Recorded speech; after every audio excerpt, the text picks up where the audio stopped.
I'm Haley, I'm an alcoholic. And thank you, Courtney, for the intro and asking me to speak. As most of you know, Primary Purpose is my home group, so it's always exciting to be able to serve at the home group level.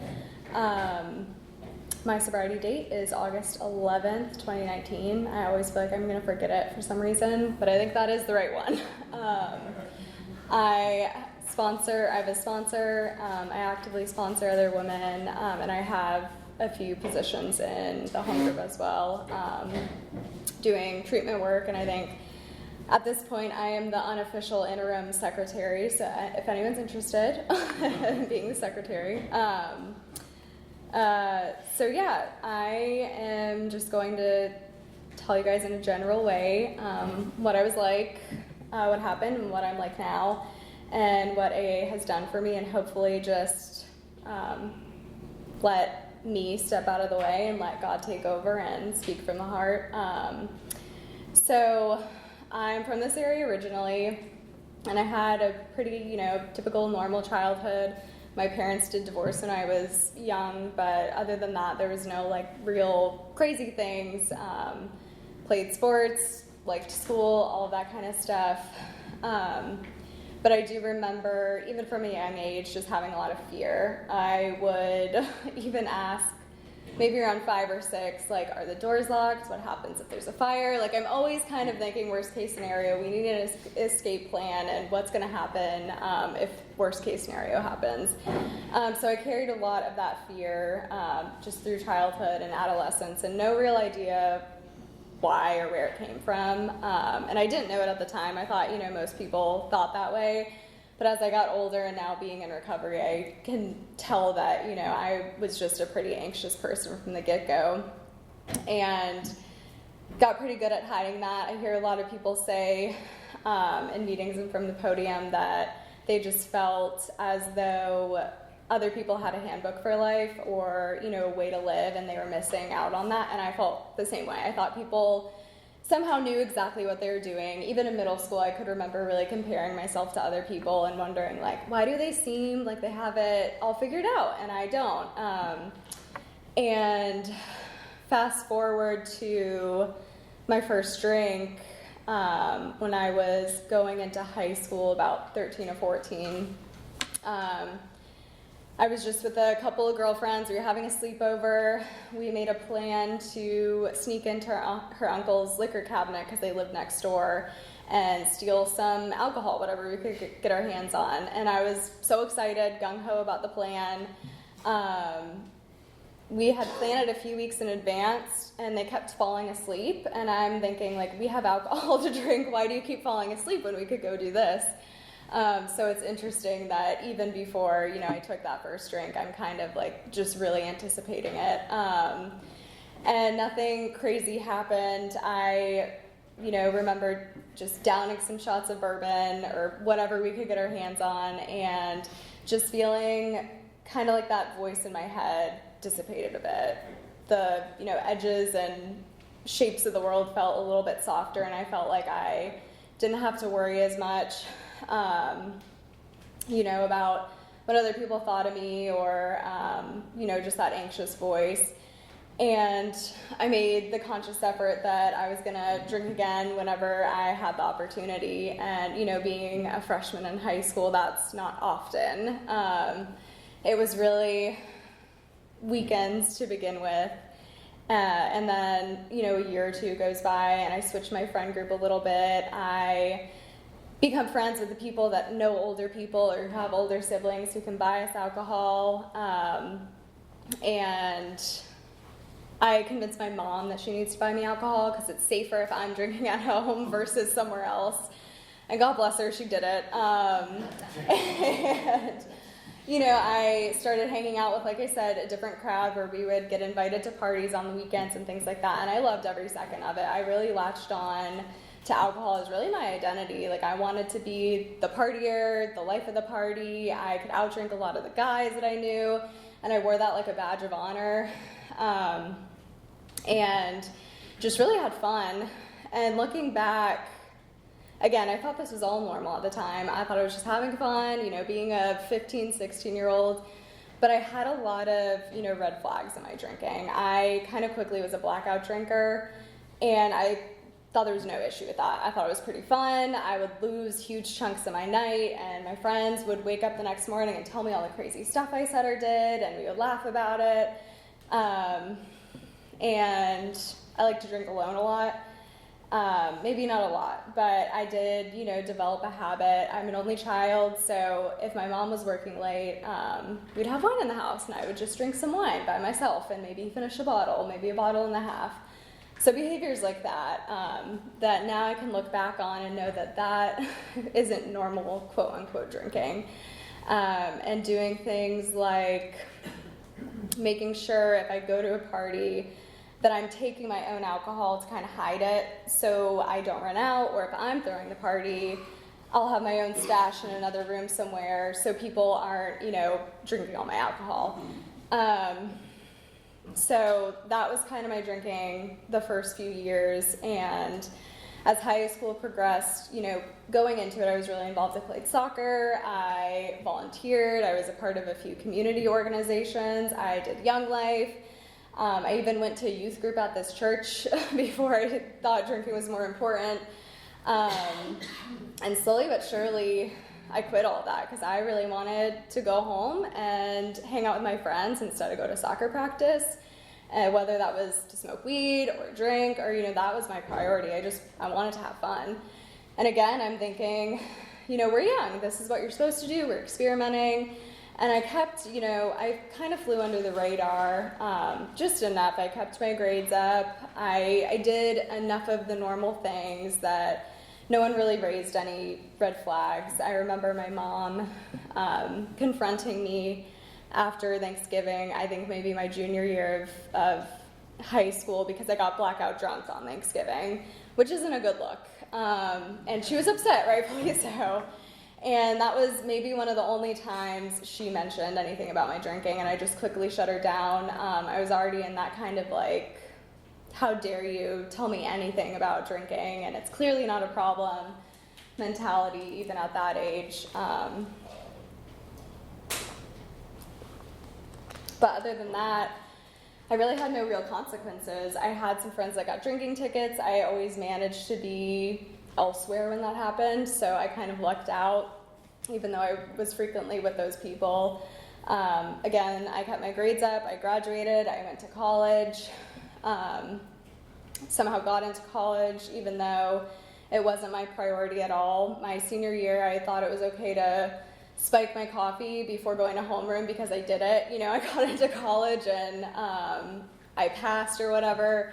But I really put no effort into kind of making a strategic choice for my future. I just picked a school that I thought would be fun and I could drink more at, and it turned out that I hated that school.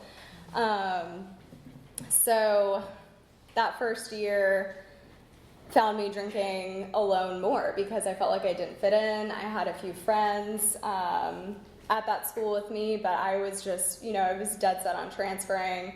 So I would just drink in my dorm room a lot and go through a phase of what I thought was social drinking, but I could be around friends and they weren't drinking, but I was drinking, and I would even get like blackout drunk with these people, and they were stone cold sober just dealing with me.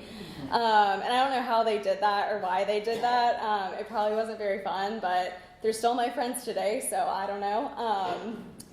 But I transfer schools, finally think that, this is going to be the thing that, makes me happy. I've been miserable for a year, and the consequences kind of really start to show up around like 19. I was visiting home for a weekend and just went out bar hopping with a couple friends. I had a few fake IDs, and I got a DUI because I was drinking and driving, and unfortunately made a habit of that, even in high school, more than I should.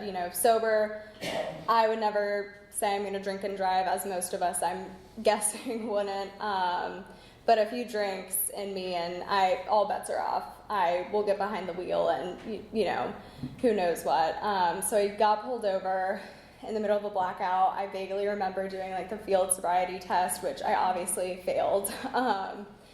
And I got arrested, and I remember just being devastated, but I still didn't really think it was my fault, which is awful to look back on that, but I don't think I fully accepted responsibility for that until, honestly, I got into AA.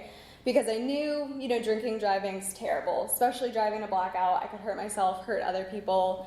But where my car was left, I had taken a different route back to my mom's house. So I'm like, well, I just went a different way. So if I went the right way, I clearly wouldn't have gotten pulled over. And that was my weird, twisted thinking. And it never really crossed my mind that maybe I got in trouble because I'm drinking a lot, and it's a consequence of my drinking. So that really didn't slow me down a lot. Like a couple weeks after that, I go down to Charleston with a couple of my college friends, again with our fake IDs, we're bar hopping. I again get in trouble and get a couple more drinking tickets on top of this DUI. And again, my first instinct is, well, I'm the victim here. Like, why aren't they getting in trouble? Because they're also doing something they're not supposed to be doing. I just am in a bad place at a bad time. Police are out to get me. Like, life's against me right now. And, you know, that could have been a particular bottom moment for me, because my friends took me to get froyo on King Street, and I'm crying. I'm thinking my life's over. I'm going to get my license taken away. The guy I was dating at the time was about to go to rehab. So, I mean, like, a lot of things in my life were just not ideal. And I'm just crying, on the middle of King Street, and, like, tripping and face planting on the cobblestones. And it just wasn't, you know, it wasn't a pretty scene. But again, like, I just can't see that my drinking has anything to do with it. Again, I think, well, I'm young, I'm in college, most people I know are drinking this way, so, like, what's up with me? You know, why am I getting in all this trouble? So I got my license taken away for 2 years.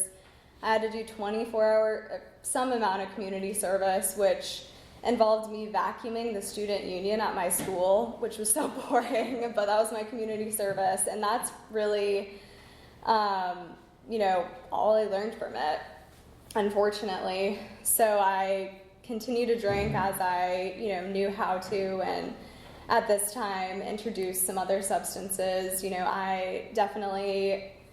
alcohol is my main drug of choice and continue to be throughout, you know, my active addiction or alcoholism, but I would try or take anything that promised, you know, a mind-altering effect. So, which I knew wasn't great either, because, you know, the boyfriend that went to rehab, all that, I'm like, I know these things aren't good, but, you know, I need to feel different, so I'm going to take it, was kind of my mentality.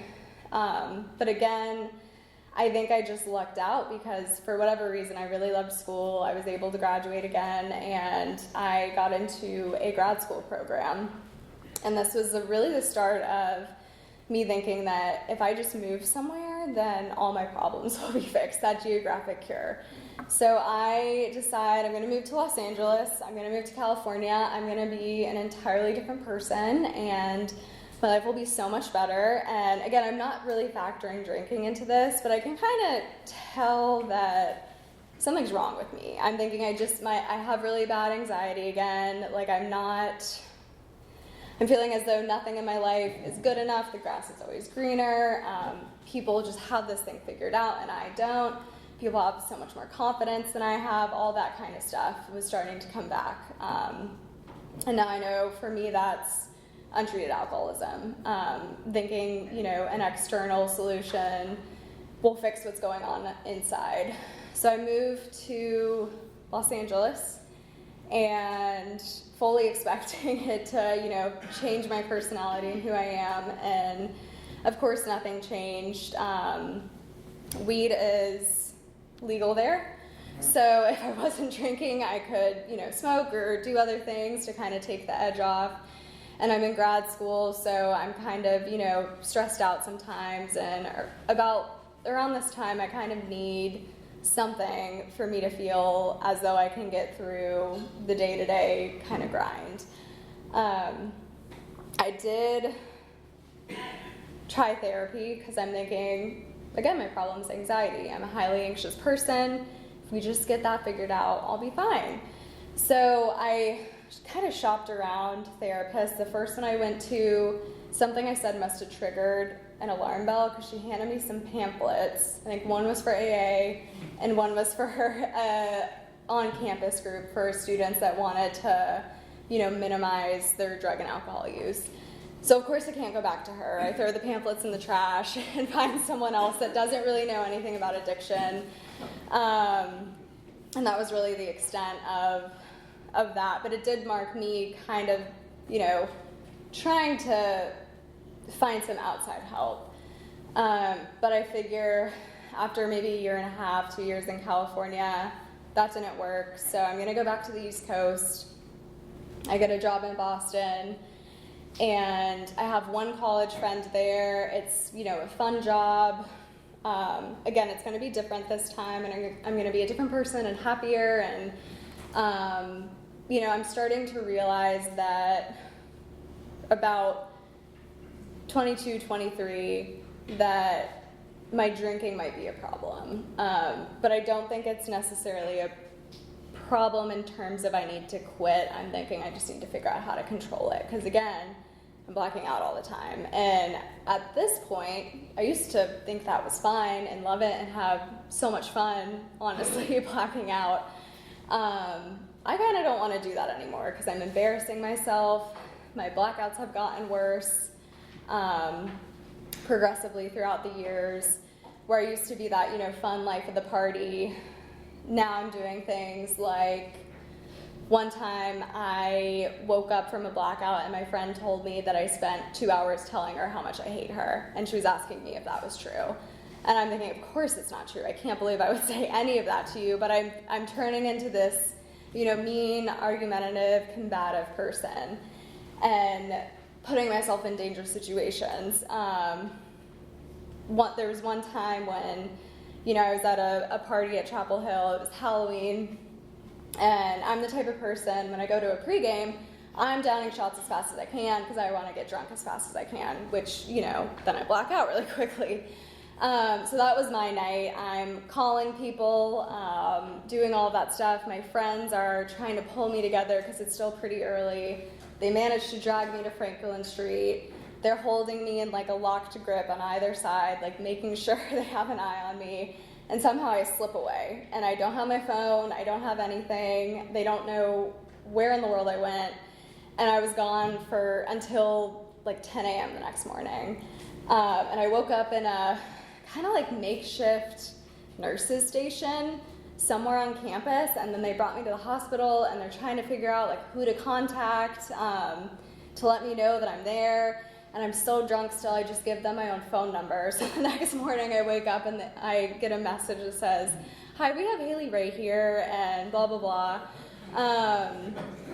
So that was the kind of stuff that was happening during my blackouts. And I always just wrote it off as, it wasn't always that bad, but it was frequently not great either. And it was starting to, worry me a little bit, especially traveling. I would travel with my friends, and that's not great, and cities you're not aware of, or foreign countries either. So I moved to Boston, to fast forward again, and I'm thinking, okay, I've taken enough of those little quizzes where you Google, am I an alcoholic, and you answer some questions, and I've gotten the yes answer, and then I'll fudge the answers a little bit and see what I can get away with. And I took the DUI class where they teach you about addiction, and I know it, I've had a ton of family members on both sides deal with addiction. So I'm kind of thinking, if anyone were to potentially be an alcoholic, I'm probably a good candidate because I can't seem to control my drinking. But I still have that little reservation in the back of my mind that's telling me, you're in your early 20s, you'll figure it out. People drink and people party, and it's not that big of a deal. So I go about a few years of really giving it my best shot, because I'm a smart person and I can figure it out and I can control my drinking. And I switched what I drank. I loved whiskey. I loved, liquor. I switched to wine, and I got like little wine books that tell you what region it's from, and I thought it would be nice and sophisticated, and I did that and would still get really drunk, and I would tell my friends, okay, hold me accountable, I'm not going to drink for a week. And then I would change it. Sometimes I would say, I'm not going to drink for maybe like 2 months, which is super lofty for me. And they'd always be really supportive, because I did, I had some friends that were solely drinking buddies, but I also had some really, just solid, true friends, and they would always be like, that's a great idea. And then I would be drinking again, like most of the time the next day, because they're going out to the bar and I want to go with them, or I had a hard day at work, or whatever it was. There was always an excuse. And when that would happen, I would really tell myself, okay, 2 drinks. Like, it's just going to be 2 drinks and done. And that rarely, I think if ever, I don't know if that ever happened. I get 1 drink in me, and I can't really tell you or me when I'm going to stop drinking. And the book tells us, that's a physical allergy. Our bodies don't react normally to alcohol, and I was starting to realize that mine definitely didn't, because I would be out with friends, and I'm chugging my drinks, and I'm wondering, are they going to notice if I go back to the bar and get another one, and they're like still halfway through their first, and that's kind of weird. Like, I'm just over-analyzing everything and thinking about when I can get that next drink and if anyone's going to notice. So I'm starting to put all these clues together. And after, 6 months, a year of doing that, I kind of realized that, I might be an alcoholic. And I was kind of okay with that, weirdly enough. It wasn't a new concept to me, really. Like I said, I knew close family members of mine struggled with, that disease. And I'm thinking, once I hit my 30s, it'll be fine. Like, surely I'll age out of it somehow, magically. I don't need to do anything about it right now. I'm thinking, look at my life. It looks pretty typical for someone that's 24, living in the city. I graduated college. I have a job.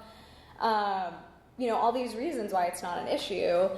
But I can look back and, I wasn't self-supporting. I had to have help from my parents because I was financially irresponsible and spent a lot of money on drinking and going out and things like that.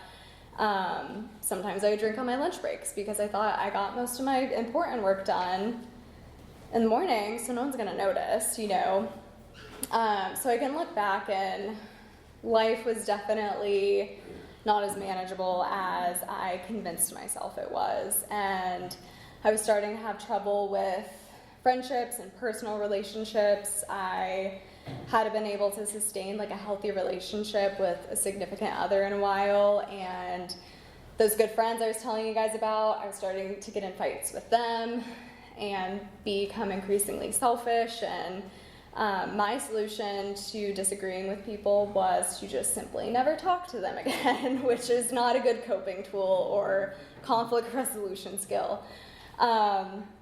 So I was starting to, again, just feel that like really restless, irritable, discontent feeling that I kept moving around to try and avoid.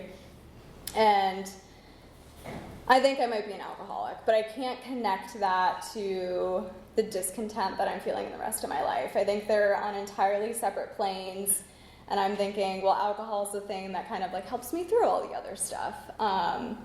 So my last-ditch effort, I decided the problem was America, and I just needed to leave. It wasn't me or anyone else. I just hopped around a few cities, and, I needed to go elsewhere. So my last kind of like big solution that I had for myself was to move to Thailand. Couldn't tell you really why I picked Thailand. It was really far away. That might have been why. It was cheap to live there. I bought the ticket before I even knew if I could work remotely. So I did it very alcoholically, very spontaneously. Didn't take the time to save up a lot of money as one should. And I'm out, like I'm going to Thailand, and I plan all of this really within like 6 months. And I had signed a lease with that friend in Boston, and I tell her one day, like maybe a month before she's supposed to move in, that she has to find another roommate, and I'm not going to be her roommate anymore. And she was rightfully, a little bit upset at me, and I was so appalled. I'm like, how are you mad at me? I did nothing to you. And I'm always reminded of that part in the book where it says we step on the toes of our fellows and they retaliate. And once I actually went through the steps, I could see how often I was actually doing that in my life. And then using their reaction as further proof that I'm just the victim and you guys don't know what you're doing. So I go to Thailand. I'm working remotely. I'm living in a city with a lot of digital nomads, and I make it maybe 4 months before I realize that I'm kind of running out of money, and maybe this wasn't a really smart decision. And shocker, I'm the same person I've been every other place I've ever been to in my entire life. And my dad was also sick, and I'm starting to just feel kind of like a pressure cooker of like, what am I actually doing here? So I come back home, kind of tail between my legs,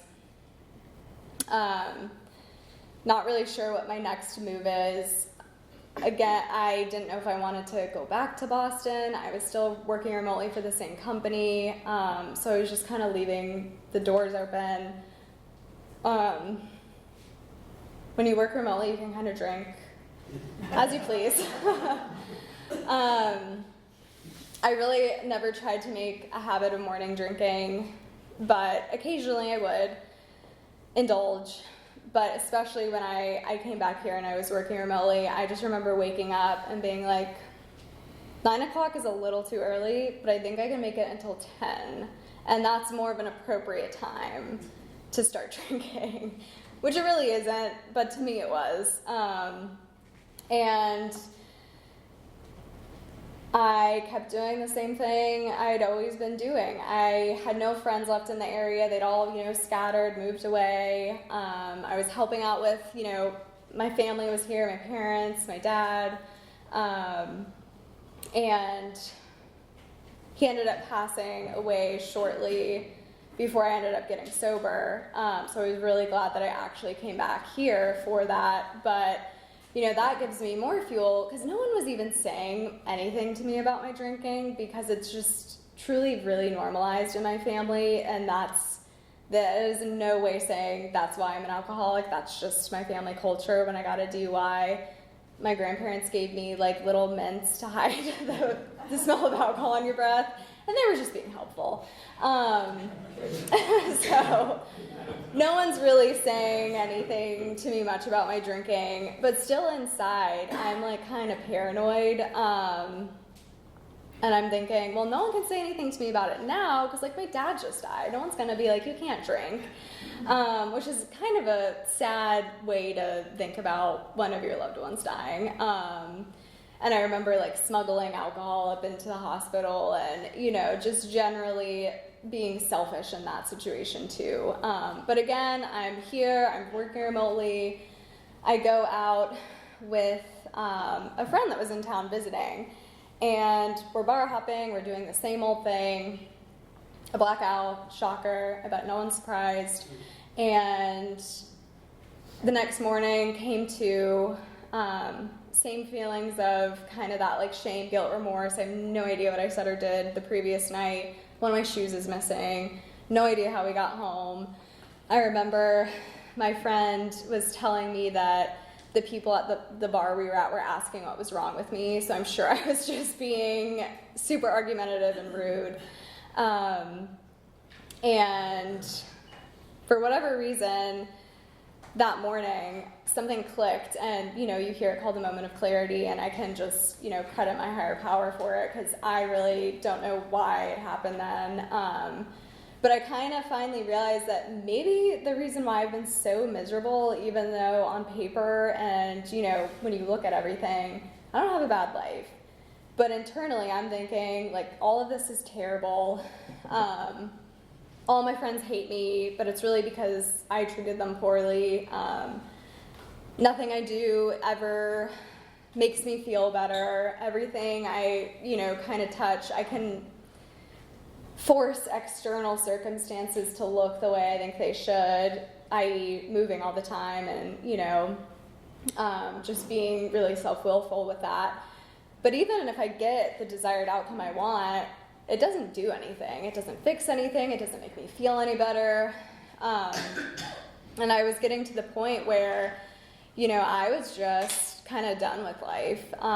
Even when I was still in Thailand, I, would get into these depressive episodes just purely as a result of drinking. And just really be not that interested in life. Not necessarily suicidal, but thinking, I don't know what to do anymore. Nothing's adding up to a fulfilled life. I'm kind of tired of this. So, I could just check out right now type of, behavior. Very existential and just pretty negative. So I finally have that realization that morning that maybe all of that gook and all of that stuff I've been feeling and, all of the dissatisfaction I have with my life has something to do with drinking. And I never really put two and two together before. I think, okay, I have a drinking problem, but we'll figure that out later. It's not a big deal. And it finally clicked that maybe I should try something different. And I didn't really think that meant getting sober for good or forever, but I had enough willingness. I was comfortable with therapy because of Los Angeles and everyone had a therapist there. So I'm like, I know what to do. I'll call a therapist. And I made sure this time that she specialized in addiction. And I didn't know it at the time, but she was also in the program. So I go see her. I kind of explain the situation and at first I was kind of fudging the truth a little bit. And she's like, I don't think, you're okay. We can help you moderate a little bit. And I think I was just desperate and willing enough that I started to be honest. I'm like, look, no, this is actually how I've been drinking. And she kind of laid out the options for me, of what I could do. And she mentioned Alcoholics Anonymous, and I knew about AA. I had read about it, or not read about it. I watched the OC and Grey's Anatomy. People would go to AA in those, and I knew vaguely a little bit about it from the boyfriend that went to the rehab and all of that. So I'm thinking, okay, I'll try it. I don't think it's for me necessarily, because I have this image again that I'm not that bad, I should get arrested 5 more times before I walk into AA, right? For whatever reason, I again just had enough desperation and willingness to try something different. And I think Primary Purpose was my first meeting. I was terrified, and I'm thinking, okay, so you're gonna move across the world to a city you've never been to, that you don't know anyone. And when I went to Thailand, I went there and found a place to stay the day that I landed. So I'm thinking you can do all of that, but you can't go to an AA meeting. And I thought that, those actions meant that I lived a life free of fear. I could do really dramatic, drastic things that other people didn't do sometimes. But I think that was the start of me kind of confronting that, when I pull back those layers, I'm full of fear. I don't want to go to an AA meeting because I don't know what it is. I don't know the people. I'm afraid it means that I'm going to quit drinking. But I finally go, I walk in, everyone's really nice.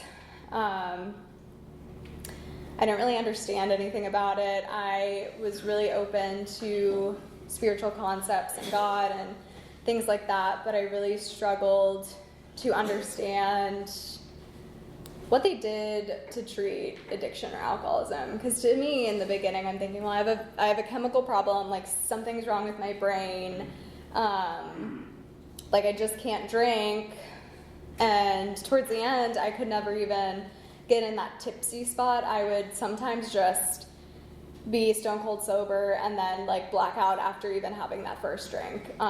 So it's not even fun anymore. And I'm thinking, you know, I know something's wrong with my brain because like that function is broken there. That lets me enjoy alcohol. But what does spirituality have to do with it? And I was very skeptical. I was still very miserable. I would come in like with a little hat on and sit in the back, and I didn't want to talk to anyone. And I didn't want anyone to say hi to me.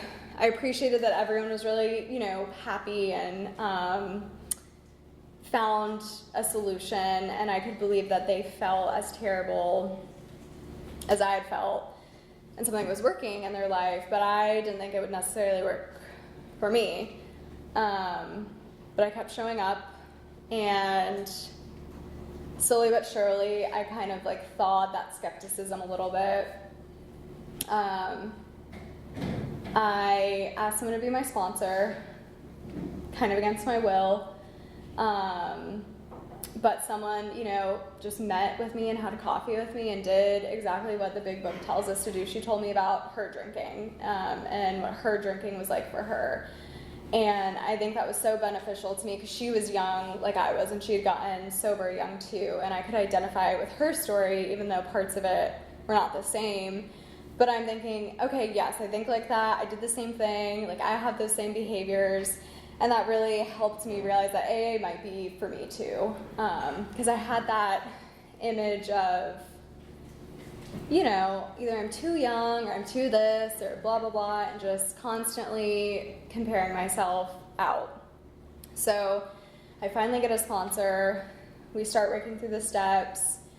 I am really apprehensive. I want to know exactly how they work. And I mean, they're super simple. I just really like to overcomplicate things.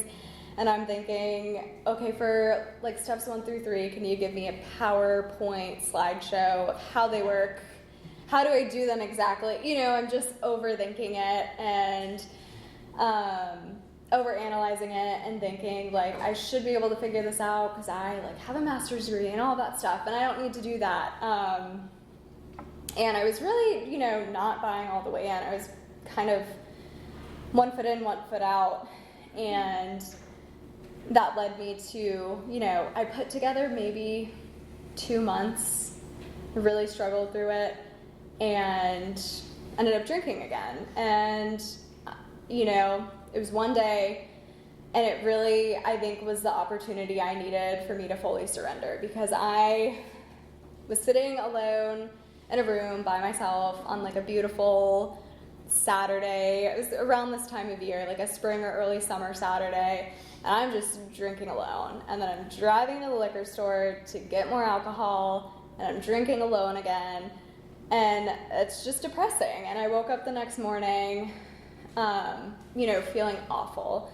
And I called my sponsor, and it was really the moment of, you know, like I said, surrender, where I told her, you know, I still don't really understand how this works. I don't know if I fully believe it, but I'll do whatever you suggest that I do, and I'll give it my best shot. And if it doesn't work, I know exactly where the liquor store is. So I started working, you know, through the rest of the steps with her. And I think we were on step 3. And I really struggled with that one because I had no idea what it looked like to give your will over to the care of God. I believed in God. I, you know, could acknowledge there was a God. But I'm thinking my whole life I've been so worried about, well, if I'm not going to get it done, who is? You know, how am I going to just magically turn my will over? And what's going to happen when I do? Like, what does it look like? Again, I want like a full-on college course on one of the steps. And I finally got to the point where, you know, I just accepted that I don't have to fully understand it to take the step. And I think finally getting to that realization was vital for me to continue through it. So I just stopped thinking so much and just took action.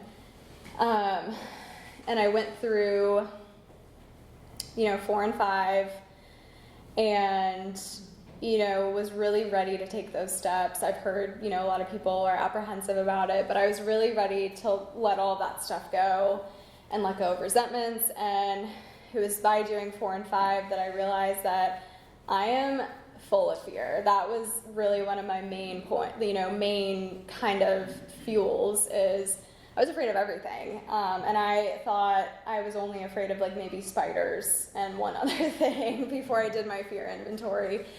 And that was really, just kind of illuminating. And then to really see where my part had been and all of the resentments I had against people, even going as far back as one of my soccer coaches in middle school or high school wasn't giving me enough playing time, and I hated him for it. And then I never stopped to ask, maybe it was because you were drinking a lot, or you weren't working hard, or, you were slacking off, and just little things like that. It was empowering to see that, I'm not actually the victim here, and I have a lot more agency in my life and my relationships than, I took credit for or wanted to take credit for. And let me check the time. Continuing through the steps and doing amends, and, the hardest amends were the ones that I walked away from feeling the closest to God and really feeling that spiritual, and psychic change that the book talks about, and really starting to notice my personality shift and like the way I viewed life shifted. And early sobriety was it's not easy for anyone. It's still, one of the hardest things I've done. I thought I needed to have a lot of life stuff figured out in early sobriety for me to be successfully sober, because I stopped working that remote job. I wasn't going back to Boston, so I stopped working. I was the, executive of my dad's estate, so I'm trying to figure all of that out and all the family stuff, and I'm having financial difficulties because I'm not working and I don't know how to budget, so I have all this credit card debt. And I thought I need to figure all of that out, and then we can worry about getting sober. And I also thought that for whatever reason, and again, it's the geographic cures, I was convinced that I needed to go to a rehab in Seattle, and that was the only way. That was the only way I could get sober. And thank God 2 members of AA, my sponsor and another woman, sat me down for well over an hour, and they just talked sense into me. And they were really patient with me, and they were really, dumbing things down for me to explain why that probably wasn't a good idea, and you can usually get sober anywhere, generally. And they convinced me to stay, thank God. So I had a lot of, well, I can't do this until that happens. And it was proven to me that none of that's true, and if I just take the action that's in front of me, all of that other stuff falls into place. And I just focused on sobriety and recovery and all of that stuff, and I did the things I needed to do to handle the other things, but I didn't put so much pressure on it. And that made me realize that, hey, maybe I'm taking step 3. I'm turning all this stuff over to God, and just doing what I'm able to do. So, all of that's going on, but I'm starting to feel a sense of like peace and freedom. And maybe 6 months in, I'm realizing that I'm not waking up craving alcohol or craving a pill or whatever it was. And that was a miracle for me. And, in the beginning, I was really, really angry that I couldn't drink. I was really mad other people got to drink and have fun, and I couldn't, because I just couldn't do it safely. And that started to fade a little bit. I started to really do AA because I had no life. I wasn't working. I had no friends here. People had asked me to do things, and I didn't want to do them, but I just said yes. And I think that was a really big blessing for me, because if I could have found an excuse, I would have tried to. But I tried to get involved in a home group as soon as I could and kind of start doing whatever service I could. And slowly but surely that spiritual experience did show up, and I was like honestly floored, because I thought AA would just help me stop drinking and I would be the same person and nothing much would change. And I also thought at some point that we were all just going to white knuckle it together, but we'd be doing it together, and that was like the support system. Thank God that, that hasn't been my experience, because if I was still, a couple years in or however long, and still just white knuckling it through life, I don't know how long I would make it. But I've had to take a lot of action to ensure that I, continue to have that spiritual solution, and grow spiritually and continue to pray and meditate, whatever that looks like for me. I lost my train of thought. But yeah, it was, people have been telling that to me the whole time, that, just wait, it'll get better. You're like, wait until the miracle happens. And I still don't believe any of you until I kind of experienced it myself. And I started actually, walking around the reservoir, things like that, I would never make eye contact, and I didn't want to talk to people, and I didn't want to know how you're doing, or anything like that. And one day I was just walking around the reservoir, and I'm making eye contact with people, and I'm smiling, and saying good morning to them, and I'm like, oh my gosh, that is not me. I don't do stuff like that. And really just starting to enjoy AA and, being a part of, rather than constantly trying to figure out ways that I'm not like other people. And, life still shows up. I remember the first time I cracked my phone when I was sober. I was like, well, that's not supposed to happen anymore. I'm sober. I don't crack my phone. But, I think that's just symbolic of life happens regardless. And, I've had the experience where it's not fun, but rather than making situations about me or drinking over it, or even feeling like I want to drink over it, AA has given me the ability to actually be of service and be grateful that I don't feel like I need a drink to handle something. And it's changed a lot of, my close relationships through those amends, like a lot of the close friends that I lost, as long as they weren't the friends that we bonded over alcohol with, I was able to have, regain that friendship, which wouldn't be possible without AA, because I was too proud to ever say sorry to anyone or admit wrongdoing. And now today, there's still some of, the most important friendships in my life. And my relationship with my family changed. For a while, I thought I was doing a lot of finger pointing. If you do things differently, then our relationship will be better.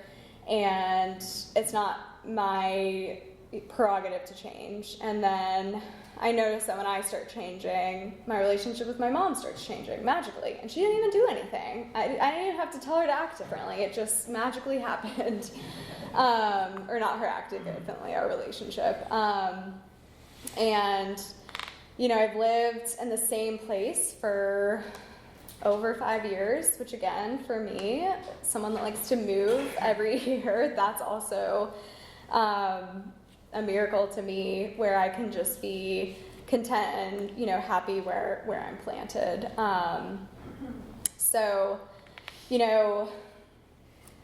For all of that to be true for me, and to have that, sense of peace and, protection from alcoholism, regardless of life circumstances, I know I have to be, involved a lot. And for me, that looks like, taking meetings into detox and,